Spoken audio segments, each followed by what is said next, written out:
नमस्कार, मैं हूं अभिलाष मिश्रा। आप देख रहे हैं आपकी बात मध्य प्रदेश और आज हम बात कर रहे हैं विधानसभा चुनाव के नजदीक आते ही एक के बाद एक सौगातों की बहार की। जी हां, आज सीएम शिवराज सिंह चौहान ने कमाओ सीखो और कमाओ योजना को मंजूरी दी और इसके अलावा इसे बड़े पैमाने पर लॉन्च करने की बात कह दी है। उधर कमलनाथ ने महिलाओं के लिए महिला सम्मान निधि की जो योजना है और साथ ही साथ गरीबी हटाने के लिए सिलेंडर को सस्ते में देने के तमाम चीजों को लेकर कुछ रथ रवाना किए हैं जो प्रचार करेंगे। इन घोषणाओं के बाद यह समझ में आ रहा है कि अब चुनावी माहौल खिंच गया है और इसीलिए अब एक के बाद एक बड़ी बड़ी घोषणाएं हो रही हैं।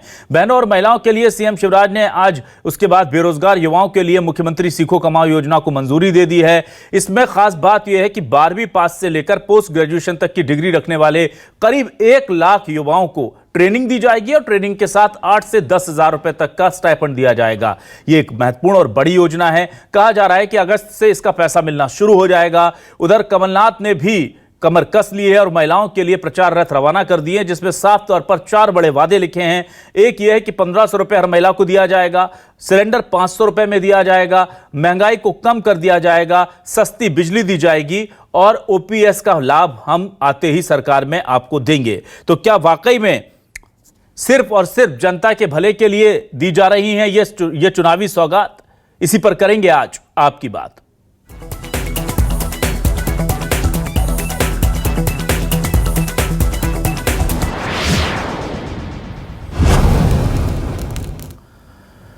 और आइए सबसे पहले सुनते हैं क्या कह रहे हैं सीएम शिवराज सिंह चौहान कमलनाथ और उन पर किस तरह से निशाना साध रहे हैं। जिस बड़ी योजना को लेकर के आज सीएम शिवराज सिंह चौहान ने 1 लाख युवाओं को सीधे तौर पर कौशल उन्नयन और पैसा देने की बात कही, उसे किस तरह से निशाने पर लिया कमलनाथ ने, दोनों के बयान सुनिए। अपने बेरोजगार बेटा बेटियों के लिए एक नई योजना को कैबिनेट ने मंजूरी दी है। मुख्यमंत्री सीखो कमाओ योजना। इस योजना के अंतर्गत 12वीं पास जिन्हें आईटीआई किया है वो बच्चे, जिन्हें ग्रेजुएशन किया है, पोस्ट ग्रेजुएशन किया है, वो सारे के सारे इस योजना के लिए पात्र होंगे। अब बच्चे काम भी सीखेंगे और उनको स्टाइपेंड भी मिलेगा इस अवधि के दौरान। और बाद में काम सीखकर हमारी ये बच्चे अपना परमानेंट रोजगार या तो वहीं पा जाएंगे या अपना उद्यम खड़ा करेंगे। बेवकूफ बनाने का जो प्रोग्राम है वो बड़ी जबरदस्ती से चल रहा है। 5 महीने बचे चुनाव में, अब उनको यूथ नौजवान याद आ रहे हैं, बहनें याद आ रही हैं, किसान याद आ रहे हैं, 18 साल कोई याद नहीं आया। ये अब इनका प्रयास है कैसे मैं गुमराह करूं, कैसे मध्य प्रदेश के मतदाताओं को मैं बेवकूफ बनाऊं। और आइए अब देखते हैं हमारे आज के सवाल क्या हैं। हमारे सवाल आपको दिखाते हैं। हमारे सवाल हैं, शिवराज का मास्टर स्ट्रोक जारी, लाडली बहना के बाद अब युवाओं की बारी।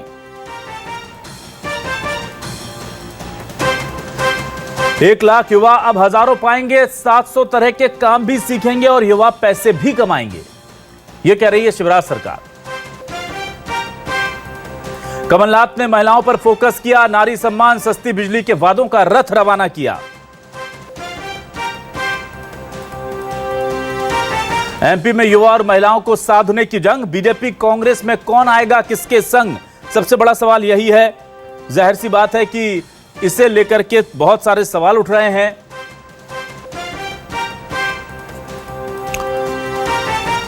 और आइए हमारे साथ कुछ खास मेहमान जुड़ रहे हैं, सीधे रुक कर लेते हैं उनका। मेरे साथ आज आम आदमी पार्टी से प्रवक्ता हुदा जरीवाला जुड़ी हुई हैं। हुदा जी, बहुत स्वागत करता हूं आपका हमारे इस खास डिबेट शो में। मेरे साथ जुड़ी हुई हैं संगीता शर्मा जी, मीडिया उपाध्यक्ष हैं कांग्रेस से। संगीता जी, वेलकम टू माय शो। सबसे पहले संगीता जी आपके पास आता हूं, मुझे यह बताइए कि सीएम शिवराज सिंह चौहान एक के बाद एक कई योजनाएं लॉन्च कर रहे हैं और महिलाओं के लिए जो लाडली बहना था उसके बाद आज उन्होंने कौशल उन्नयन की एक बड़ी योजना को लॉन्च किया है। 1 लाख युवाओं को 8 से 10 हजार रुपए हर महीने घर बैठे मिलेंगे, काम भी सीखेंगे और पैसा भी कमाएंगे। क्या काट है आपके पास इसकी? देखिए अभिलाष जी, सबसे पहले तो मैं यही कहूंगी कि शिवराज सिंह चौहान जी की जितनी भी योजनाएं होती है, जितनी भी घोषणाएं होती है, उसे प्रदेश की जनता अब स्वीकार नहीं कर रही है क्योंकि शिवराज जी पर भरोसा नहीं है जनता को। 18 सालों से मध्य प्रदेश में युवा बेरोजगार हैं। कोई भी क्षेत्र आप उठाकर देख लीजिए, हर क्षेत्र में बेरोजगारी सबसे ज्यादा है।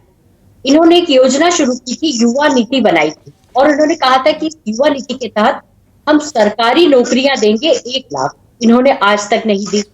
इन्होंने एक युवा स्वाभिमान योजना लेकर आए थे।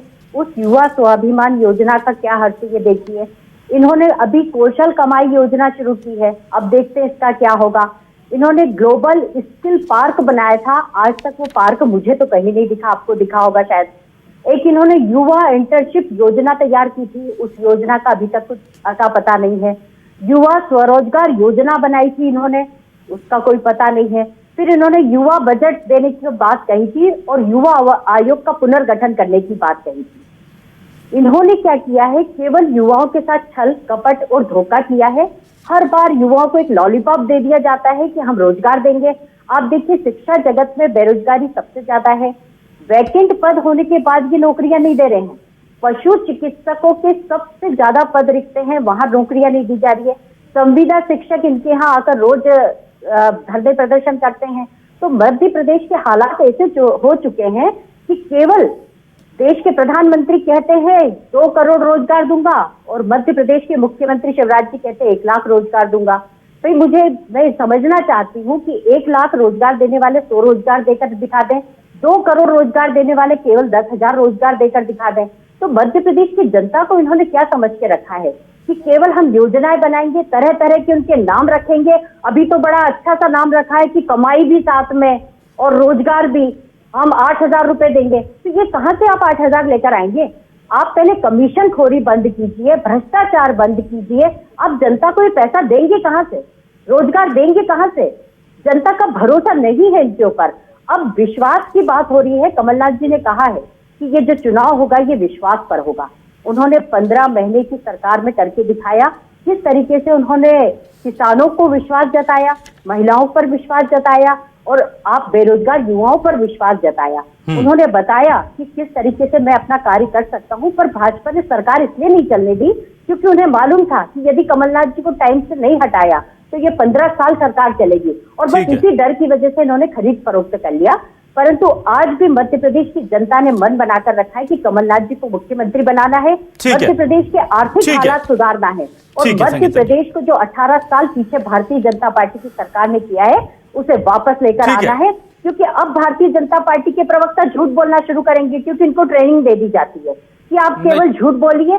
शिवराज जी कितना भी झूठ बोले, संगीता जी ठीक है, फोड़े, शिलान्यास करें, ठीक है संगीता जी, कुछ भी करते रहे, बस इनके प्रवक्ता को टीवी पर बैठकर झूठ बोलना है। ठीक है संगीता जी, ठीक है, मशीन आप शुरू कर दीजिए अभिलाष जी। ठीक है संगीता जी, लेकिन इस तरह से आप बोल रहे हैं, देखिए प्रवक्ता आप भी, आपको भी डिफेंड करना है, पार्टी को उन्हें भी करना है। नेहा बग्गा जी ज्वाइन हो चुकी हैं, बहुत स्वागत करता हूं नेहा जी आपका।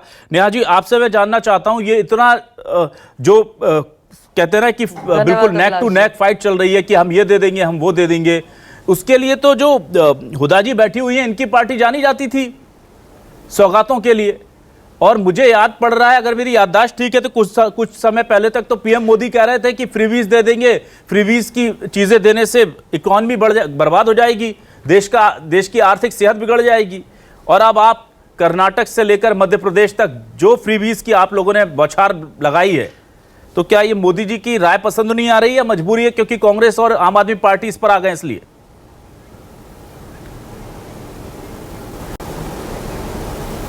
अच्छा प्रश्न है आपका अभिलाष जी, और मुझे लगता है कि शुरुआत भी यहीं से होनी चाहिए थी, क्योंकि जो मोदी जी ने कहा है भारतीय जनता पार्टी उसको अक्षरशः पालन करती है। कांग्रेस कहती है कि बेरोजगार युवाओं को बेरोजगारी भत्ता देंगे 4,000 रुपए मध्य प्रदेश के अंदर। आपको याद होगा कि 15 महीने की सरकार आई कमलनाथ जी की, एक युवक एक युवती ऐसा नहीं जिसको बेरोजगारी भत्ता दिया।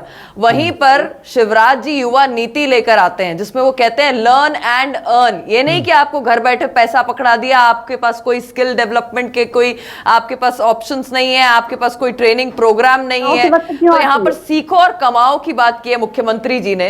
इसमें आप देखिए कि विभिन्न प्रकार के जो लोग हैं उसको इस कैटेगरी में रखा है, जो बच्चे हैं, जो युवक युवतियां हैं, जिससे उनको रोजगार उपलब्ध हो सके। वो ITI के होंगे, वो 12th पास होंगे, वो ग्रेजुएट होंगे, जो विभिन्न स्किल्स को रखते हैं उसको डेवलप करेंगे। देखिए आज से पहले क्या होता था कि जब हम किसी प्रोफेशनल कोर्स को कर कहीं ट्रेनिंग ट्रेनिंग के लिए किसी जगह जॉब के लिए जाते थे तो इंटर्नशिप्स होती थी। फॉर एग्जाम्पल मैंने जब ग्रेजुएशन किया जर्नलिज्म मास कम्युनिकेशन में, तो मैंने जब मीडिया हाउस ज्वाइन किया तो मुझे स्टाइपेंड के तौर पर कुछ रुपया मिला करता था, 3,000 के आसपास। आज मुख्यमंत्री जी ने सुनिश्चित किया है कि ये जो बच्चे सीखने आएंगे वो स्किल के साथ तो डेवलप होंगे ही, पर उसके साथ साथ में उनके पास आर्थिक आधार भी रहेगा। अर्थ की वजह से जो ड्रॉप आउट हो जाती हैं चीजें, वो बच्चे वहां से ड्रॉप आउट नहीं होंगे। मैं ये जानना चाहती हूं कि कमलनाथ जी से जब युवाओं ने प्रश्न पूछना चालू किया कि कमलनाथ जी आपने बेरोजगारी भत्ता देने की बात की थी तो आप क्यों नहीं दे रहे, तो उन्होंने कहा कि ढोर चराओ, बैंड बजाओ, ये उनके लिए रोजगार उत्पन्न करने की बात थी। आज कमलनाथ जी और कांग्रेस पार्टी इसलिए बौखलाई हुई है क्योंकि कर्नाटक का जो नाटक चल रहा है ना, जनता समझ गई कि मैंडेट इनको दिया, पर मैंडेट क्यों था? क्योंकि इन्होंने विभिन्न प्रकार के वादे कर दिए जो छत्तीसगढ़ राजस्थान में पूर्ण नहीं किया, और कांग्रेस की सरकार बनते ही उन वादों को आप भूल जाइए, उन नीतियों को आप भूल जाइए, केवल पाकिस्तान जिंदाबाद के हो जाइए। ठीक है, चलिए मैं आता हूं हुदा जरीवाला के पास। हुदा जी, बहुत महत्वपूर्ण सवाल आपके पास लेकर आ रहा हूं। आम आदमी पार्टी की यूएसपी थी फ्री बिजली, फ्री पानी और तमाम तरह से लोगों को जमीनी स्तर पर उनके पैसे बचाना और उन्हें जो बेसिक एमिनिटीज हैं वो प्रोवाइड करना, चाहे वो गैस सिलेंडर की बात हो, महंगाई की बात हो। आप लोग हमेशा से बातें करते आए और अब वही एजेंडा सीधे तौर पर मैं कहूं कि आपको लग नहीं रहा है कि हाईजैक कर लिया कांग्रेस और बीजेपी ने। ऐसे में आप क्या करेंगे अब?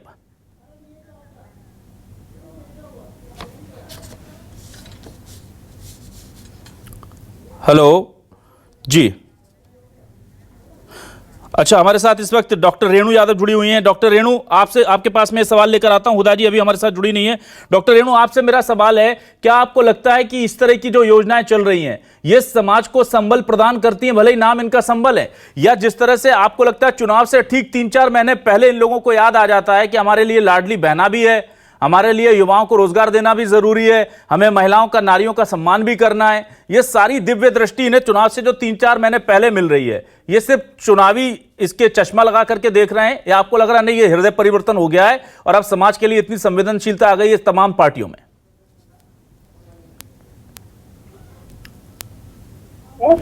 और चुनाव का टाइम है तो इस तरीके की जो हमें इतनी सारी योजनाएं मिल रही ये तो मिलना ही था।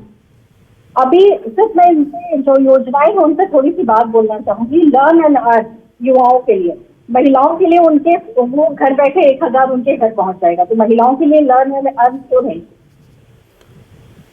अभी जैसे कि घर बैठे पैसा क्यों दिया जा रहा है महिलाओं को, युवाओं को लर्न एंड अर्न, जो कि कॉलेज या मैं कह रही हूँ ग्रेजुएट और पोस्ट ग्रेजुएट है, मुझे नहीं लगता कि वो तो कॉलेज में ही इतना सब कुछ स्किल डेवलपमेंट उनका होता है, तो उनको अलग से अगर वो ग्रेजुएट है, पोस्ट ग्रेजुएट है, तो ऑब्वियसली बात है वो जॉब तुरंत जॉब कर सकते हैं। आई थिंक आप भी मेरी बात से सहमत होंगे, उनको इतनी स्किल डेवलपमेंट की आई थिंक जरूरत नहीं है क्योंकि वो ऑलरेडी ग्रेजुएट तो पोस्ट ग्रेजुएट है जी। राइट। महिलाओं के लिए आपने लाडली बहना में 1,000 रुपए घर बैठे पाओ, तो घर बैठे पाओ क्यों पाओ, उनके लिए स्किल डेवलपमेंट क्यों नहीं है? मैं मानती हूँ कि कई महिलाएं जो है घर बैठी होती हैं, हाउस वाइफ है या कम पढ़ी लिखी होती है, मेरे ख्याल से लर्न है ना महिलाओं के लिए होना चाहिए था, और युवाओं के लिए उनके लिए डिफरेंट जॉब्स के अपॉर्चुनिटीज सरकारी गैर सरकारी संस्थाओं में जॉब की अपॉर्चुनिटीज क्रिएट होना चाहिए था। तो मुझे लगता है कि योजनाओं में कहीं फेरबदल की जरूरत है। ये अभी जो भी हमें दिया जा रहा है वो कहीं न कहीं चुनावी है, और योजनाएं तो कई सारी आती हैं। ठीक है, अभी संगीता जी ने लाइन से योजनाएं सुनाई, इम्प्लीमेंटेशन कौन कितनी अच्छी तरीके से करता है उस पर डिपेंड करता है कि उन योजनाओं का लाभ मिलेगा या नहीं मिलेगा, या सिर्फ किताबी और कागजों पर ही वो योजनाएं रह जा रही है। ठीक है, thank you doctor Renu. Doctor Renu का ऑडियो थोड़ा और ठीक करेंगे। मैं वापस संगीता जी के पास आता हूं। संगीता जी, आपसे मैं ये जानना चाह रहा हूं, देखिए बड़ा गंभीर आरोप आप पर लग रहा है। एक तो चुनाव से पहले आप ये घोषणाएं कर रहे हैं, ठीक है, अपनी जगह है, लेकिन जैसा कि नेहा जी कह रही थी कि आप लोग युवाओं को पैसे देने की बात करते हैं, महिलाओं को पैसे देने की बात करते हैं, उन्हें इस लायक नहीं बनाने की कोई योजना है आपके पास जिससे वो खुद कमा सके, अपने परिवार के लिए आर्थिक स्थिति ठीक कर सके, उनकी डिपेंडेंसी सरकार पर बढ़ जाएगी इससे। संगीता जी क्या कहेंगे आप? देखिए, शिवराज जी के पास कोई विजन नहीं है और इसलिए 18 सालों से वे युवाओं के लिए कुछ कर नहीं पा रहे थे।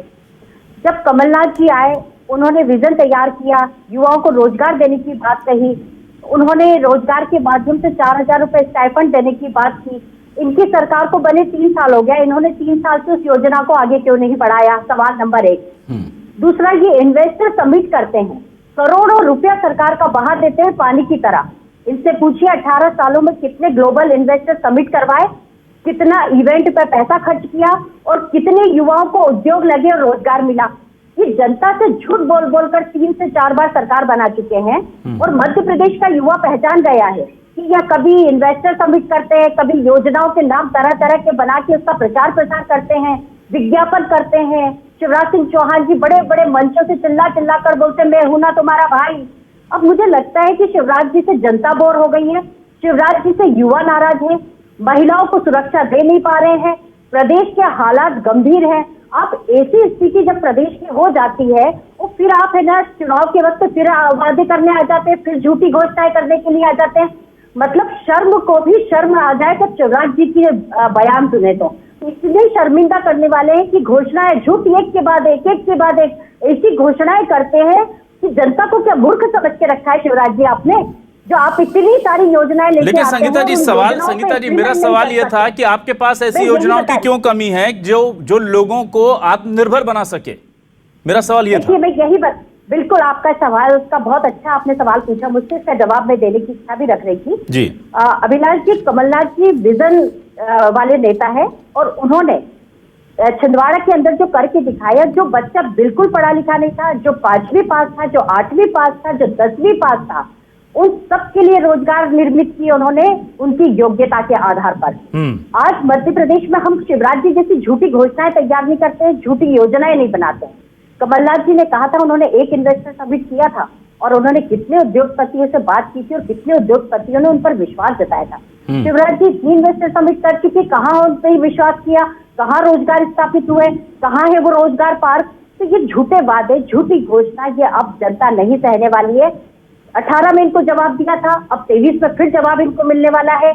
तो ये अब घबरा रहे हैं, बौखला रहे हैं और ये ऐसी बातें कर रहे हैं कि इन्हें पता चल गया है कि कांग्रेस की सरकार बन गई, कमलनाथ जी मुख्यमंत्री बन रहे हैं और तभी शिवराज जी ने अपना बंगला तैयार करा लिया सरकारी खजाने से। ठीक है, जब उन्हें बाकी का समय वहां बिताना है ना।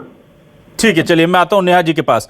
नेहा जी, एक महत्वपूर्ण आरोप यह भी लग रहा है कि इतने लंबे समय से शिवराज जी थे और अभी जाकर के चुनाव से 3 महीने पहले उन्हें वक्त मिल रहा है कि देखिए युवाओं के लिए एक अच्छी योजना लेकर के आ जाएं और कौशल उन्नयन अब जाकर के 18 साल बाद करा रहे हैं वो। और दूसरा महत्वपूर्ण सवाल जो लाडली बहना योजना को लेकर के उठता है वो ये उठता है कि लाडली बहना योजना में जो साफ तौर पर रेणु जी ने कहा कि उनको भी आप लर्न एंड अर्न की श्रेणी में क्यों नहीं ले आते, और दूसरा यह कि इतने सारे आंगनवाड़ी आप चलाते हैं, इतने सारे स्वयं सहायता समूह आपने चलाए और 18 साल ये सब करने के बाद अभी भी ये कसर रह गई कि महिलाओं को आपको फ्री में पैसे देने पड़ रहे हैं, आप स्वावलंबी नहीं बना पा रहे हैं महिलाओं को।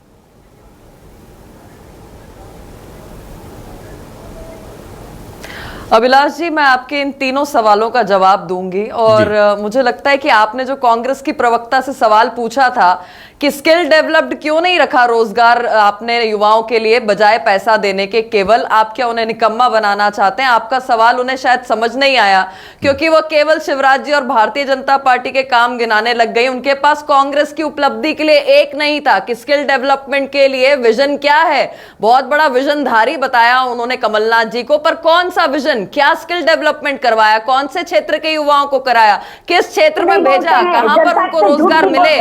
और ये भूल गई कि 15 महीने की जो कमलनाथ जी की सरकार आई उसमें 15 महीने की सरकार में कौन सा युवा स्किल डेवलप हुआ? स्किल डेवलप तो छोड़ दीजिए, कौन सा ऐसा युवा रहा जिसको बेरोजगारी भत्ता 4000 रुपए का मिला हो? तो कांग्रेस की प्रवक्ता के पास कांग्रेस की उपलब्धि, रोड मैप, विजन कुछ नहीं है क्योंकि इनका नेता जो है वो एक कॉर्पोरेट कल्चर के नेता है कमलनाथ, जो हेलीकॉप्टर से चलते हैं। संगीता जी उनका जवाब, संगीता जी आप काउंटर कर लीजिएगा, संगीता जी आप काउंटर कर लीजिएगा, नेहा जी का जवाब हो जाने दीजिए पूरा, फिर आप क्योंकि मुझे महत्वपूर्ण बातें रखनी है। नहीं ठीक है, आप उनके तथ्यों को नकार लीजिएगा, आप खंडन कर लीजिएगा, पहले एक बार बोलने संगीता जी की तरह कांग्रेस की बुराइयां बताने के बजाय मैं ये बताना चाहती हूँ, ऑडियो बैलेंस करेंगे पीसीआर प्लीज। क्या किया मैं ये बताना चाहती हूँ, इनकी वॉल्यूम लो करवा दीजिए अभिलाष जी, टाइम वेस्ट होता है। नहीं ठीक है, टाइम वेस्ट होता है, इन्हें कुछ नहीं पता कि कांग्रेस की नीति क्या है, कांग्रेस ने स्किल डेवलपमेंट क्यों नहीं कराया, इन्हें कुछ नहीं पता। Let me complete. देखिए सबसे महत्वपूर्ण बात यह है कि भारतीय जनता पार्टी की शिवराज जी की सरकार ने युवा आयोग बनाया, जिसकी जानकारी संगीता जी को नहीं है। निशांत खरे उसके अध्यक्ष हैं, उसमें सदस्य हैं, लगातार युवाओं की उन्नति के लिए वो आयोग काम कर रहा है। संगीता जी कांग्रेस की प्रवक्ता को यह भी जानकारी नहीं है कि मध्य प्रदेश में न केवल गठन हुआ है बल्कि उसके अध्यक्ष समस्त टीम काम कर रही है। दूसरी महत्वपूर्ण बात जो रेणु जी ने पूछी, यही विजन है, यही विजन है भारतीय जनता पार्टी की शिवराज जी की सरकार का कि बहनें आर्थिक सशक्त हो पर जो उनकी स्किल डेवलपमेंट है उसको जोड़ा जाए। संगीता जी एक मिनट संगीता जी एक बार नेहा जी को भी अपना मैं एक 20 सेकंड उनको और देना चाहता हूं, उनको उनकी बात पूरी करने दीजिए। खंडन आप जो करना चाहें कर लीजिएगा, पर please let her talk please. हाँ नेहा जी आप अपनी बात पूरी कर लें। मैं बीच में कभी नहीं बोलती हूँ अभिलाष जी, इन्हें भी मुझे लगता है बीच में नहीं बोलना चाहिए, मैंने इनकी सारी बात ठीक है नेहा जी आप प्लीज। सबसे महत्वपूर्ण बात है कि संगीता जी के पास ये जानकारी नहीं है कि मध्य प्रदेश में न केवल युवा आयोग की बात की थी बल्कि युवा आयोग का गठन किया, उसके अध्यक्ष और समस्त टीम युवाओं के कल्याण के लिए काम कर रही है। संगीता जी नंबर दूसरी बात कि जो रेणु जी का सवाल था वो मध्य प्रदेश के लिए बहुत महत्वपूर्ण है और यही मोदी जी का और शिवराज जी का विजन है। ठीक है, यही मोदी जी और शिवराज जी का विजन है। जो रेणु जी का प्रश्न था कि महिलाओं को केवल आर्थिक तौर पर सशक्त क्यों किया, मध्य प्रदेश की सरकार ने 45 लाख महिलाओं को स्किल डेवलपमेंट के आधार पर स्व सहायता समूह से जोड़ने का काम किया है। जो आज अगरबत्ती भी बनाती हैं, जो ITI में भी काम कर रही हैं, जो प्लम्बिंग के क्षेत्र में भी हैं, जो स्ट्रीट वेंडर भी हैं, जो आज कंपनीज भी चला रही हैं, जिन्होंने आज छोटे स्टार्टअप से लेकर बड़ी कंपनी तक जो है स्टार्टअप इंडिया के तहत अपने आप का रजिस्ट्रेशन कराया है और अपने काम को आगे बढ़ाने आत्मनिर्भर बनी है। मुझे डॉक्टर रेणु के पास आने जी की बात का सवाल, मुझे रेणु जी के पास महत्वपूर्ण बात जो आपने आंगनवाड़ी कार्यकर्ताओं की बात की थी, आज आंगनवाड़ी की कार्यकर्ता न केवल भोजन बना रही है बल्कि स्कूल की यूनिफॉर्म बनाने का काम आंगनवाड़ी की कार्यकर्ता कर रही है, राशन डोर टू डोर पहुंचाने का काम आंगनवाड़ी की कार्यकर्ता कर रही है। तो हमारी प्राथमिकता है कि कोई भी श्रेणी हो, महिला हो, पुरुष हो, युवती हो, युवक हो, उसकी स्किल डेवलपमेंट, उसको आत्मनिर्भर मध्य प्रदेश के लिए सशक्त करना, उसको आत्मनिर्भर भारत के लिए सशक्त करना। ठीक है, तरह नहीं ढोल चलाओ, मैं डॉक्टर रेणु के पास आने की इजाजत चाहता हूं। डॉक्टर रेणु यादव, बेरोजगारी ठीक है नेहा जी प्लीज, नेहा जी दूसरों को भी मौका दीजिए। संगीता जी एक मिनट, रेणु जी को भी बोलने का मौका दीजिए। ना आप लोग हालात खराब है। ठीक है संगीता जी रेणु जी को भी बोलने दीजिए। संगीता जी प्लीज, ढोली बजाना पड़ेगा, संगीता जी प्लीज बोलने दीजिए। संगीता जी प्लीज रेणु जी को बोलने दीजिए। डॉक्टर रेणु यादव मुझे यह बताइए, क्या आपको लग रहा है कि जो योजनाएं हैं उनसे वाकई में महिलाओं की बात हो, युवाओं की बात हो, उनकी समस्याएं हल हो रही हैं, या आपको लग रहा है कि जितना कहा जाता है उसका 20-30% ही होता है जमीन पर इसका एग्जीक्यूशन, और अगर ये 50% का लेवल भी पहुंच जाएगा तो बहुत फायदा हो जाएगा? जी देखिए, मुझे लगता है कि मैं अभी किसी की सरकार के बारे में नहीं बोलती, ना बीजेपी के बारे में, ना कांग्रेस के बारे में, किसने क्या किया। बट जो मेरा पर्सनल व्यू है इस बारे में वो ये है कि अगर कोई सरकार थ्रू आउट उसके पूरे शासन काल में अगर बेसिक इंफ्रास्ट्रक्चर, एजुकेशन स्ट्रक्चर और सारी पॉलिसीज को प्रॉपर इंप्लीमेंट करके काम करती है तो चुनाव के टाइम पर उनको इस तरीके की वादे करने की जरूरत ही नहीं पड़ती। मेरा ये मानना है कि अगर कहीं ना कहीं अभी चुनाव के टाइम पे इस तरीके की दोनों ही गवर्नमेंट्स को वादे करने की जरूरत पड़ रही है, उसकी अवेयरनेस की जरूरत पड़ रही है, तो कहीं ना कहीं कमी तो रह गई है। शायद आप भी इस बात से मेरी एग्री करते होंगे कि कहीं ना कहीं कमी रह गई है जिसको पूरी करने के लिए अभी चुनावी वादे हो रहे हैं। तो हमें, मुझे लगता है, इस बात पे फोकस नहीं करना चाहिए कि चुनावी वादे क्या रह गए। हमें अगर सरकार को काम करना है तो यहाँ पर करे कि कहाँ पर कमी रह गई और उस कमी को हमें कैसे पूरा करना चाहिए था।